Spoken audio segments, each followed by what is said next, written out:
Welcome to Church Unscripted. If you call Brookside home, then please subscribe or hit the notification bell below or like or maybe comment during Church Unscripted so we can respond to you if there's something that comes up in your mind after we have this discussion.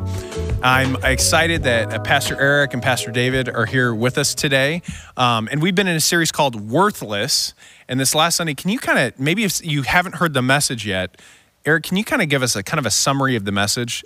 Don't preach a sermon, okay? We've already heard that. So like that's hard to do, especially when you give you a microphone like this. But that's a good idea. So we're wrapping up this series, and what we heard this weekend probably should not have been so much of a surprise to those who have been a part of the series as a whole. Similar kind of themes, but it really did, I believe, put something of a bow on the end of the message or the end of the series. And it was that Jesus' opponents were working hard to convince Jesus he was not a big deal. And all the claims that Jesus made about himself, being the bread of life, the light of the world, the great I am, God himself, those are massive claims. And they go beyond what they've observed in Jesus. And that is his ability to do miracles and teach powerfully and have a great following.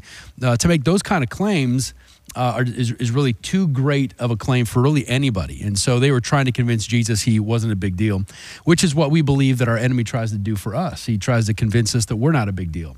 And if he can convince us of that, even though we might be saved, we might say it's better for me and for everybody else to sit on the sidelines. So the challenge was, how do we overcome this feeling or perhaps whatever accusation is trying to convince us that we're no big deal for the kingdom of God. And therefore, we're going to let the bigger players, the more impressive players who actually matter to the kingdom do the heavy lifting. And that's what I think we need to protect ourselves on. Mm-hmm. So who would be some of those players? I would say... I'm just saying. Like, right. Well, I think if you're one of those big players, you probably don't know it. If you think you do know it, then you probably have something of an arrogance that is not healthy because the kingdom mindset, the kingdom heart is humble in nature. And what that means is that you don't think of yourself as more important than you actually are because you see Jesus more than yourself. But to be a big... and Satan's never going to allow you to actually realize how important you are. And so no matter who you are, even if you are really important to the kingdom of God, which everyone is, he's going to convince you or do his best to convince you that you're not. Well, it seems like even in our American culture, like the celebrity culture, he uses that as like, because when you say big names, I'm thinking of all these pastors who have large platforms and speak all over, and like compared to them, I'm nobody, like I think Satan uses that celebrity culture to actually against us in the church. And I've felt that very same thing before, compared to what they can do. I mean, I wish I could be like them. I wish I could do what they do. Yeah. And that's really a dangerous snare to get trapped in until you hear like the backside story of these people sometimes. You hear the behind the scenes experiences and you realize that their impression of themselves is extremely unhealthy. And I heard a podcast recently where this mega church pastor gets into a limousine after he was invited to speak at a conference. And with he and his staff in the car, he says to them, you know what, guys, I am a really big deal. And that was just part of the process that led him to a major downfall. And I think if you and I begin to say that about ourselves, we find ourselves in very, very dangerous waters. And there's probably some kind of a moral failure that's headed our way. So the best thing to do is to realize before Jesus a humility that makes us see Jesus as great and us as not so great. Yep. And that's when I think Jesus can really use us in big ways and make us a big deal. Well, and there's two things that you kind of mentioned that I think is interesting is it's not just regular Christian people that are in a church that have the problem of comparison. It's pastors too.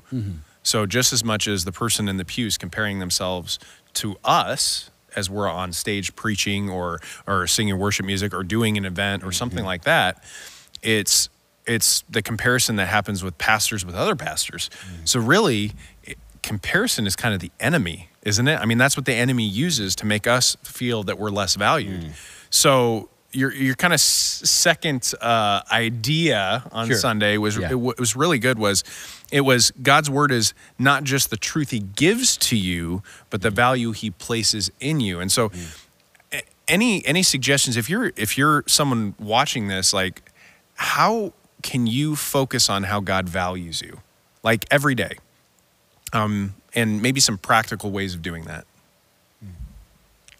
Eric's like on his head. And well, that's a difficult thing to do. And I think, honestly, I don't know if there's really a set of practices you can do every day. There probably is that you can start. However, to understand, it really to know somebody's value that they have in you is more of a relational maturity thing.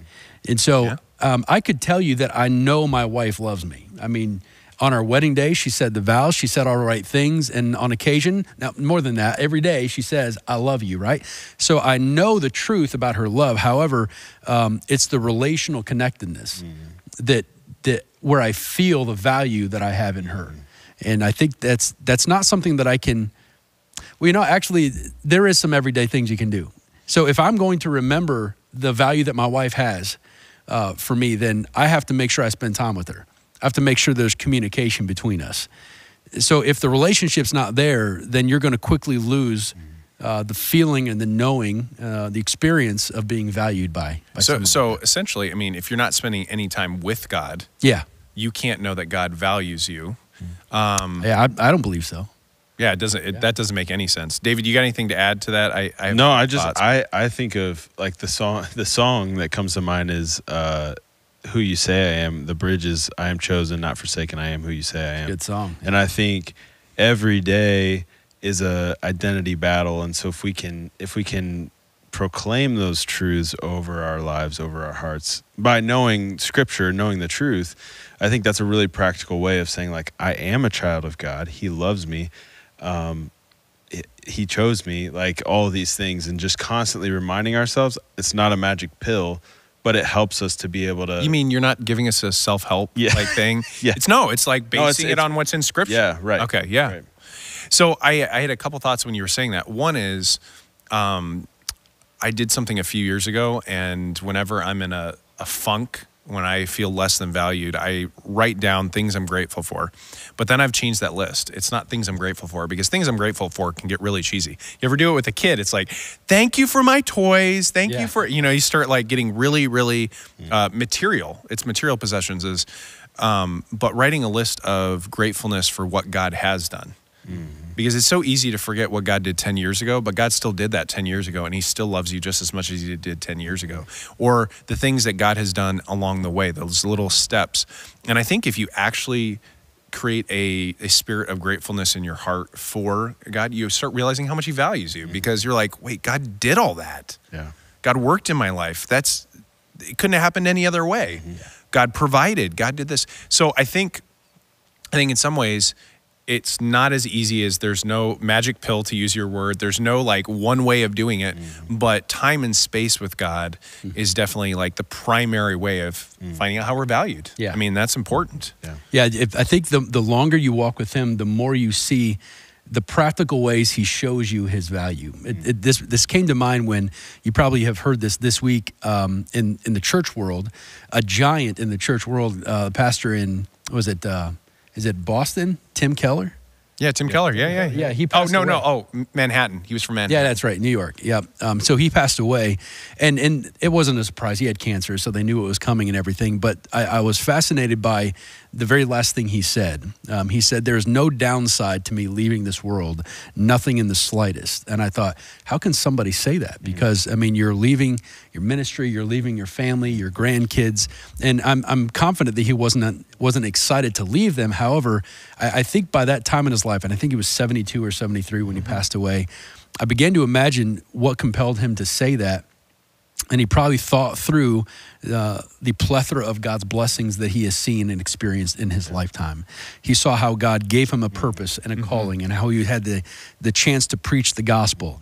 And so, as Paul says in the New Testament, I've run my race with perseverance, the race marked out for me, and now what awaits me is a crown of glory that eventually he'll just throw at the feet of Jesus anyway. But I think that's an expression of seeing a lifetime of God's faithfulness and blessing. And when you can see that more and more, you begin to realize just how valuable you are. God would not do that for somebody he does not value. And I think over a lifetime of seeing everything that God has done, it makes you not just appreciate the value you have, but it says, there's no downside to me leaving, because I get to go be in the presence of God. And I mean, I know Timothy Keller is somebody that you can agree or disagree with. But in terms of being a faithful follower of Jesus, he certainly was.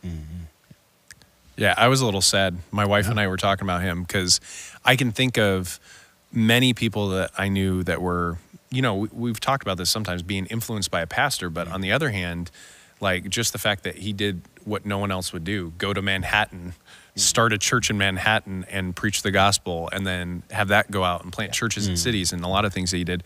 But I think what was important about what you said, or the most important thing is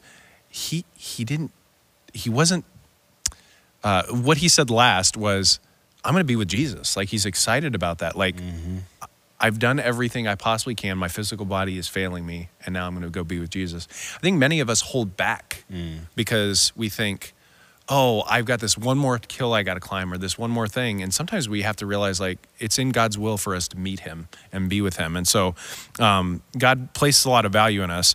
So when someone else, this is kind of like an idea that you had in the sermon, is when they miss God's truth to you, they'll destroy his value in you. So if they miss God's truth, so someone coming up to us misses God's truth as we're speaking to them or living for them, living to show them, they'll destroy the value in us. Can you unpack that even more than you did in the sermon? It was super clear. That's why I even said to you, I was like, I don't have a lot of questions for today out of the sermon because it was just very clear. So, sure. Well, I appreciate that. That's very kind. So the example, in case they missed it, was for people who have perhaps made a very serious sin in their past, and they've regretted it ever since. And since then, they have embraced God's promise of forgiveness and reconciliation, redemption. However, there's other people perhaps that might not want to see that truth. And so they hold that person to their sin. And because of that, they see this person now as inferior to them. And that's, in a sense, a way to destroy somebody's value. Because if I see, okay, you're not as righteous as me because I never committed that sin, then all of a sudden I'm more valuable than you are in the eyes of God. And then I have authority over you to, in a sense, destroy your character. And that's what happens too often. I think maybe in a less serious kind of way, if I don't believe that God has called you to serve in leadership, if I don't believe that there's a call in your life to preach, then all of a sudden I'm not going to value what you have to say as much. But if I begin to see the truth that God has put a purpose on your life to lead in a church setting, to preach the gospel, then all of a sudden your value, I see it more, and then I can respond more in kind. So I think it's a matter of, what is the truth that's being attacked? And if you can identify that, then you can understand the way that they perhaps will destroy or attempt to destroy your value by destroying your character. So I mean, let me take a cul-de-sac here. Sure. I didn't use that term. What did you say? That's out of left field. Okay, this is a little bit out of left field, but do you think, like, I think of addictions when you talk about that? Yeah. I think of people that have struggled with addiction. They probably haven't struggled with it for years, but people diminish the value of someone that says, I'm an addict. And yet, they're probably going to a 12-step program where they're told to say, I'm an addict. Like, they're owning their sin and their struggle. And yet we punish them, you might say, with how we treat them, or we diminish their value. So what would you say to the church or to a person that is like, well, I want to value this person, but I just can't get it out of my head? Like, that they struggled with this at some point. I mean, we all struggle with sin, but some people are just, honestly, I think, more open about it in a great way, in the sense that they're healing from that and they've moved past that. But how do you deal with someone that just can't get past those kind of things? That is a really good question. I'm going to look at you first, because I'm wondering where that comes from too.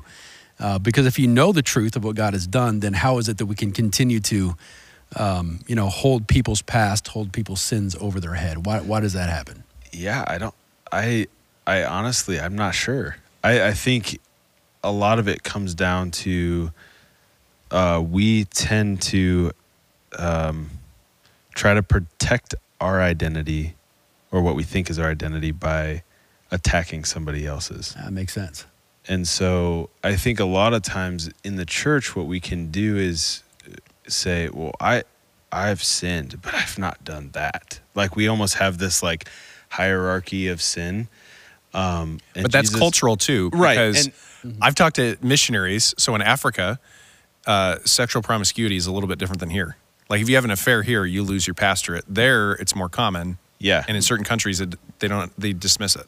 Right. And so it's cultural that plays into it. But I think there's, like, Jesus, like, sin is sin. And so there's no hierarchy. And so I think a lot of times that can be kind of the driving factor of how we attack the value in other people is by almost saying like, we're better because I haven't done that, or I haven't said that, or I haven't hung out with these people.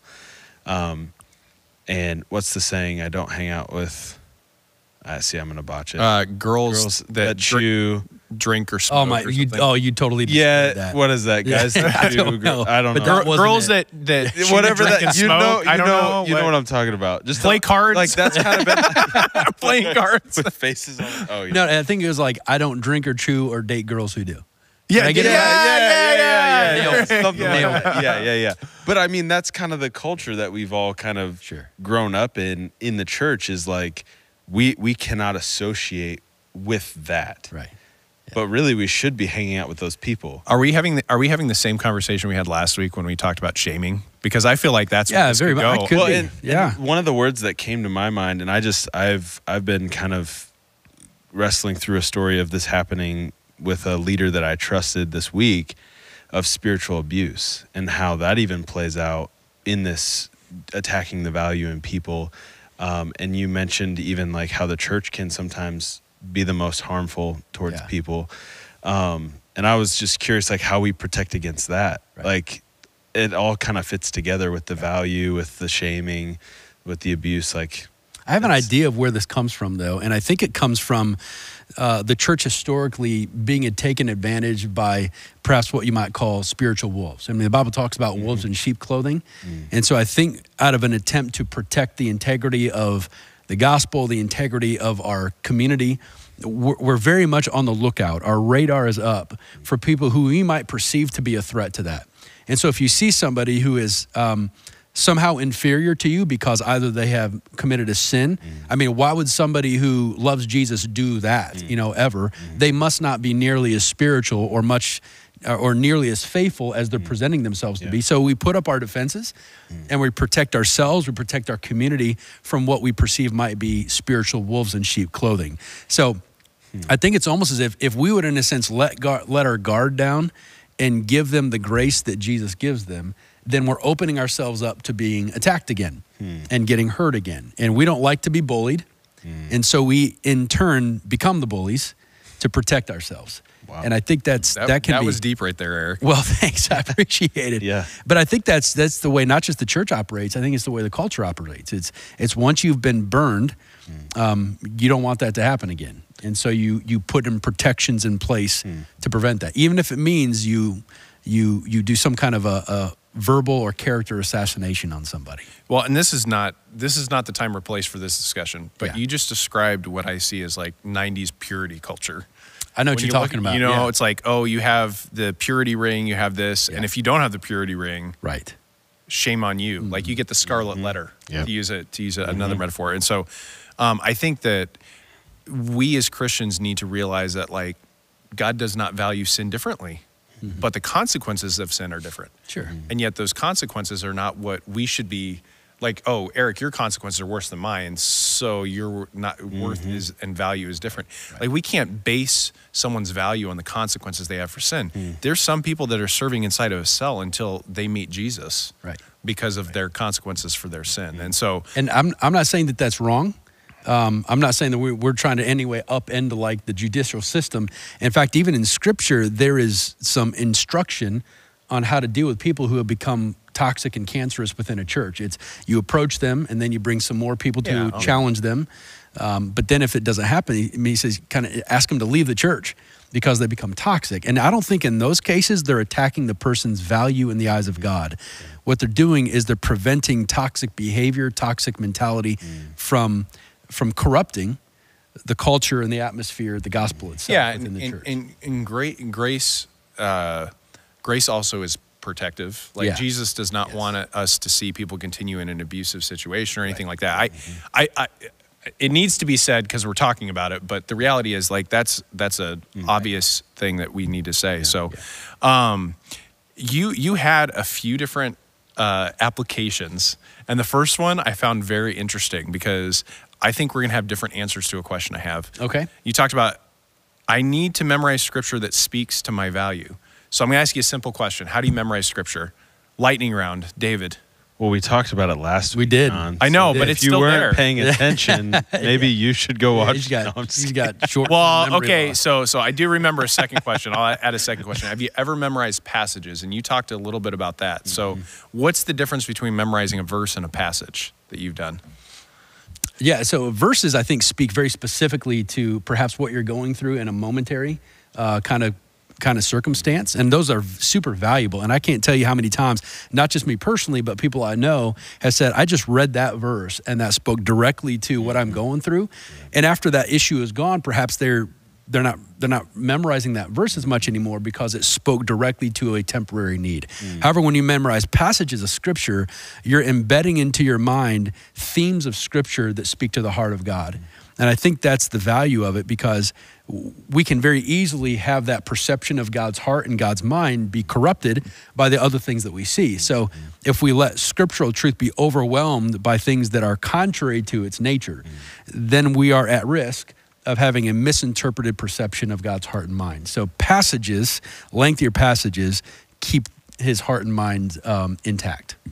So in pastor speak, that's called proof texting. When you take a verse and you say, okay, this is what this verse means, and you don't look at the passage. Right. I think honestly, what you said right there is one of the main reasons I think it's important to memorize passages is because you're looking at themes. You're looking at, okay, so this scripture passage is about God. It's not about me, but it applies to me. So what's the lens I'm seeing to view the rest of my life?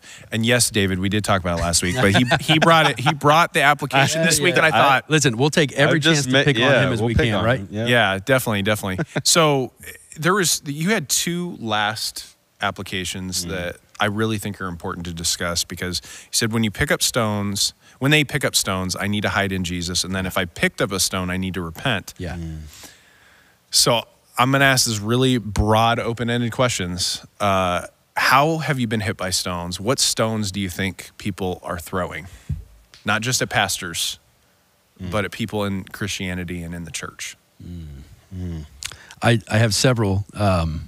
He's thinking of like 10. I'm wondering which wounds. Well, not necessarily that. It's just wondering which one are appropriate to speak, because some of those stones happened right here at Brookside with people who may or may not still be at Brookside, and so I don't want to call. So that here's no. We don't need to call out what was thrown. Say, what are some themes of you see people getting stones thrown at them? Because I know for one, the thing I struggle with most is someone walking up and saying, "Hey, let me tell you about so and so." I said, it's none of my business. You're telling me about a third party? What are you talking about? Yeah. They're starting to throw stones. The reason they're talking to someone else is they're saying, "Oh, you'll listen to me, and maybe you'll agree with me about this other situation." I was like, I don't need to agree with you. I think I'm thinking of even like in my season of life, parenting. I mean, we're all parents, but I think there's a lot of stones that can be thrown throughout the church about parenting. Just about how you raise your kids versus how somebody else might raise their kids, or what they watch, what they don't watch, whether they're homeschooled or they go to school, or they go to public school, they go to private school. Like there's a lot of, I've seen that there's a lot of stones thrown in that regard, of even just like, it's more so just a preference. Like I feel like that's a theme. Preference is a stone throwing. That's where I guess the themes of a lot of stones that have been thrown at me have been preference based. Really, David? I'm just know. Kidding. But even like even right? when you think about like things that, like if I were to say like I've picked up a stone, like it's probably out of preference for the most part. Yeah. In distant relationships. So when I tell you I really want a rap church service, you're like, no, right? It's my preference. Me a rapper. If I find you a rapper, okay. No, I'm just kidding with you. I guess he's going to do it. He's the one. He's the one. Can I piggyback on what you said about ahead. parenting? Because I think that's really a key one. Is I've seen there's different circles for different schools of thought, and I found that the moment I open my mouth and share with people something that my kids are going through, they're like, "Oh, you're in this group or you're in that group." Like my kids, before we moved here, were in a public school, and now they're in a private school. Well, it's totally different, like circle of people, but I find my kids fit in any circle, right? Yep. To speak just to pastors' kids, we all have pastors' kids. So my daughter is like, 9, and in her class at church, she's called PK. She likes being called PK. Some PKs do not like that. Eventually, she'll grow up and realize, like, oh, I don't want to be called PK. But right now, it's fascinating to her. She's, like, proud to be one of the pastor's kids. And I think once we take away that innocence at that age and we start building our preferences, we start throwing stones. Mm-hmm. You know, at that age, you throw stones by saying, well, I don't want to play with you. I don't want to be around you. Yeah. But when we become adults, we get nastier. Mm-hmm. Then it starts going, okay, we're going to be passive. I'm going to avoid conflict. So I'm just going to talk to everyone else except for the person I need to talk to, or this or that. Or we throw stones based on everything that you discussed earlier. Like, your sin is worse than mine. So who are you to speak into my life? Mm-hmm. You know, someone comes to you with something you're struggling with or you need to work on, mm-hmm. and you're like, no, you're this way. Yeah. So I find that the kind of the venue that I tend to throw stones at the most are other churches. Mm-hmm. And it's easy for me to spot things in other churches that I can be critical of. Yeah. And say, man, why would that church do that? I mean, that church is dumb. Mm-hmm. I mean, their leadership must be incompetent, you know? And so I feel like... But they are. Wait, no, I'm just kidding. Every church other than Brookside. Yeah, yeah. Yeah, I figured so. They're doing the same thing. I hope people understand sarcasm. I'm sure they are. Yeah. So I think I have to be careful of... I have to imagine, like, if I'm in a conversation and we're talking about some other church, whatever it is, I have to imagine that there's somebody from that church, or perhaps even the lead pastor from that church, sitting behind me hearing every word that I'm saying. Would I say the same things about their church if I was talking to them? Mm-hmm. And so I can very easily throw because what that does is it makes me feel like everything is better at Brookside. Mm-hmm. And I get to hide the brokenness or the mistakes or the failures that we've experienced at Brookside by exposing the failures and brokenness of some other church. And so I can easily throw stones at other churches, and I have probably burnt some bridges because of that. That I didn't realize. So you're saying if we don't hide in Jesus, we'll hide in a different place by picking up stones and throwing them. So they kind of are. So I think I'm going to be a little vulnerable. So I'm going to tell you something that I did for years, and I never even noticed it until, I don't know, a few years ago, is if there was something that I just couldn't, maybe I knew it about myself, but I couldn't receive it yet. You know, like, it's something I couldn't receive. If someone told me something and I'm like, yeah, I know that about myself, but I just can't take it. It hurts too much. That would put me on the defensive. And I think people throwing stones are actually on the defensive. They're not on the offensive. It comes across that way, but they're on the defensive. So what's behind the stone being thrown? I think it's insecurity. Well, I just was going to say that. I beat him to it. I beat him to insecurity. Yes. I was going to say, so usually you throw stones when you're like feeling that you're not worthy or you're not of value. And so that your whole sermon is talking about that. So I think a lot of us throw stones when we're really struggling. And people that don't throw stones are actually more secure and confident in Christ, obviously, but then they're getting stones thrown at them. Yeah. And so Satan uses this cycle of insecurity, and we're not secure in Christ, to say, okay, I'm going to throw a stone at that guy, or I'm going to throw a stone at this guy. And so I see that with my wife. My wife's great at pointing out my failures, okay? I just remember... All in love, right? Is that a compliment, or are you... Yeah, sounds like he just threw a stone right there. No, that was a compliment, because I remember it was about probably 9 years ago, okay? I did something really foolish. I bought meat from back of a guy's truck, okay? That sounds crazy, right? Okay? Little shady, right? He had a freezer in the back of his truck. That's even shadier, right? Showed me all these cool pictures, but I was like, yeah, this meat looks good. Then I opened the back and realized that, like, the meat on the top was really good, but the rest of the meat was not choice meat. You know what I'm saying?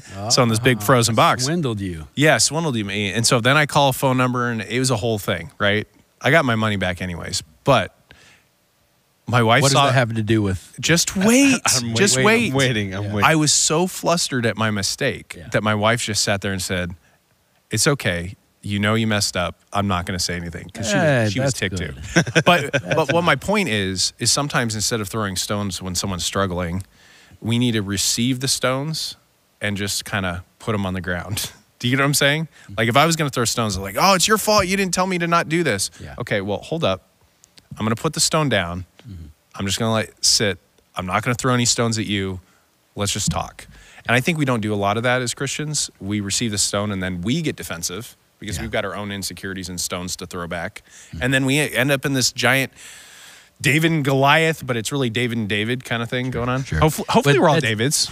Yeah, there we go. That's something actually that Scripture invites us to do. Not in that same language, but they say, cast all your cares upon Jesus, for he cares for you, right? Yeah. And so the idea is, I mean, when people throw stones at you, it creates concern and anxiety. And Jesus says, what I want you to do is not throw stones back. I don't want you to brute force anything on them. What I want you to do is just take that stone and give it to me, and I'll rebuild your confidence. I'll remind you of your security in me. I'll remind you of your value in me. And I think what you said is really good about how we tend to throw stones out of our own insecurity. And I think I've noticed this. If somebody doesn't have any authority, they like to attack other people's authority they do have. If somebody's not confident in their own competence, they attack somebody else's competence.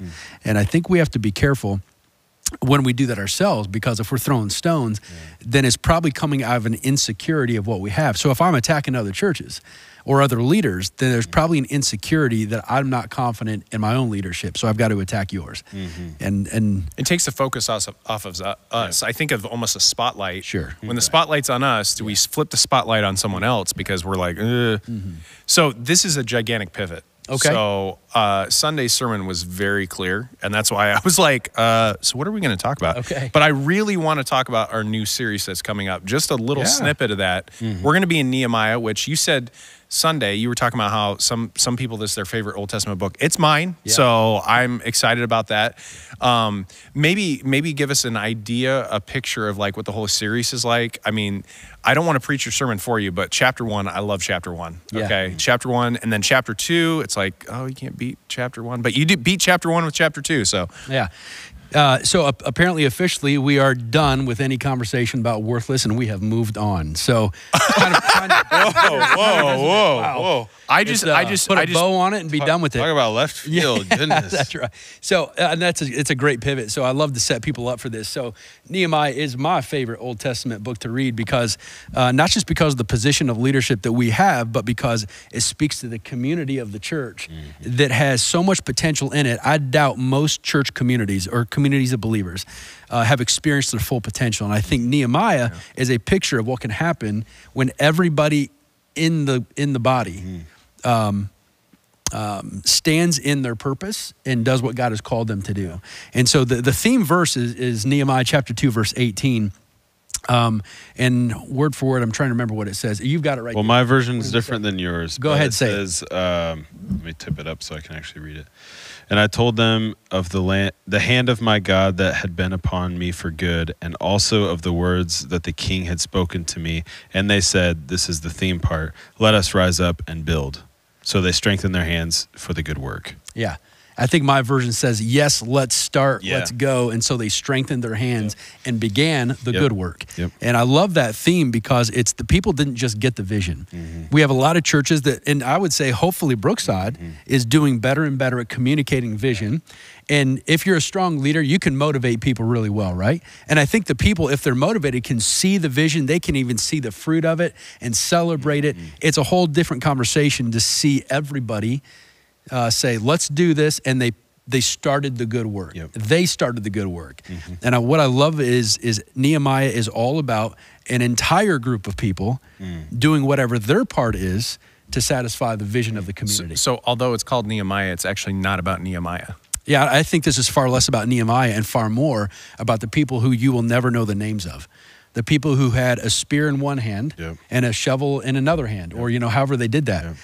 So really, it's a book for the whole church. I mean, has to be. So when we speak about this in this next series, I think it's important for everyone watching to understand that it's not just about the people up front. It's not about Pastor Eric preaching. Right. It's really about every single one of us leading in some way. I mean, we all have a responsibility. Absolutely. I mean, that's something so much foreign. We have a responsibility in our relationship with Jesus Christ. And so anything to add to that? Well, I was just thinking I mean, they weren't just doing grunt work. Right. Like they were the embodiment of the vision.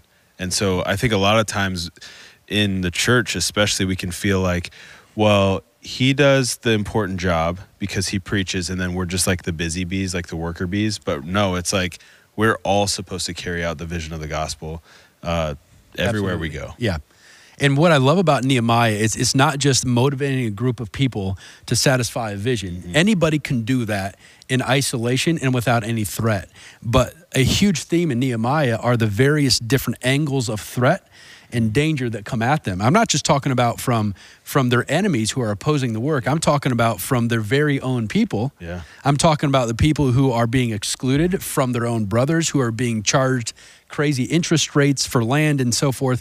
And so the challenge is, how do you and I, as the followers of Jesus, focus on accomplishing the vision while at the same time protecting the domains we've been given authority over? So as much as I'm trying to reach my neighbors, how do I protect my home? As much as I'm trying to preach the gospel, how do I protect my church? And it's almost like a two-sided battle. Yeah. You have to be on the offense to move the vision forward, but you also have to be on the defense. And that's a hard thing for most of us to do. So pause. I feel like you just opened up a can of worms. Okay. Because right there, what you just described, how can we find that balance? I mean, I'm listening to you and I'm almost becoming a little overwhelmed. Like, okay, I'm on the offense, but I'm on the defense, and I got the sword in one hand and the trowel in the other. I'm building my home while I'm on basically being attacked. Right. What is...